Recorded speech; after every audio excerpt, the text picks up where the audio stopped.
What if I told you there's a supernatural ability so terrifying that it can drive even the most hardened criminals completely insane with just a single look? A power that forces you to experience every ounce of pain you've ever inflicted on others for all eternity? In the next 5 minutes, you're going to discover the dark history of Ghost Rider's most devastating weapon, the Penance Stare, and by the end, you'll understand why even cosmic beings like Thanos have faced this terrifying judgment. But first, let me show you exactly how this power was born. The Penance Stare first appeared in 1990, but not with the Ghost Rider you might expect. It wasn't Johnny Blaze who wielded this power first, it was Danny Ketch, the second Ghost Rider. In Ghost Rider number 4, writer Howard Mackie introduced this ability when Danny Ketch used it on the villain Hyde. Here's how Mackie described that first bone-chilling moment. Eldon Lambert peers into eyes which reflect every transgression from his past. He experiences all the pain that he has inflicted on others. His mind burns with the mental anguish of his victims. But the power itself dates back much further. The Penance Stare is tied to the spirits of vengeance, God's own enforcers, created when the Great Flood failed to wash away mankind's sins. These angelic fragments of divine power were sent to earth to punish evildoers and protect the innocent. So how does the Penance Stare actually work?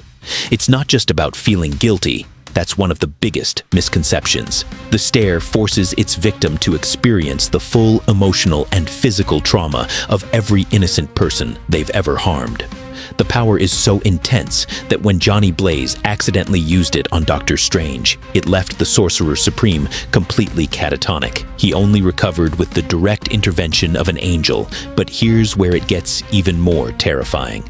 Recent comics revealed that the Penance Stare doesn't just make you relive pain, it creates an entire pocket dimension where the Ghost Rider has complete control. A single moment can be stretched into lifetimes of suffering, just like Itachi's Tsukuyomi from Naruto. Now here's where things get controversial.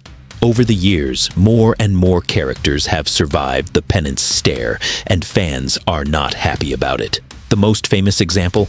When Ghost Rider used it on the Punisher, Frank Castle simply said, "I regret nothing," and walked away unaffected. But according to the original rules, that shouldn't matter. Thanos actually enjoyed the experience, telling Ghost Rider he found pleasure in reliving all the suffering he'd caused.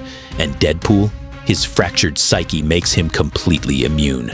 Even the Venom symbiote has shown resistance, with writers claiming alien origins somehow provide protection. Critics argue this cheapens what should be one of the most powerful attacks in the Marvel Universe. Despite these immunities, the Penance Stare has still claimed some incredible victories. Ghost Rider has used it to defeat powerful demons, drive away cosmic entities, and even legends say it could work on Galactus himself. The power has been wielded by multiple Ghost Riders throughout history, from Danny Ketch, who created it, to Johnny Blaze, who inherited it, to modern writers like Robbie Reyes, who somehow developed the ability despite being bonded to a serial killer's spirit rather than a true spirit of vengeance. So, there you have it, the complete history of Ghost Rider's most feared ability. From its divine origins as God's judgment to its modern controversies, the Penance Stare remains one of comics' most fascinating powers. What do you think? Should more villains be immune to the Penance Stare, or has Marvel gone too far in weakening this iconic ability? Let me know in the comments below.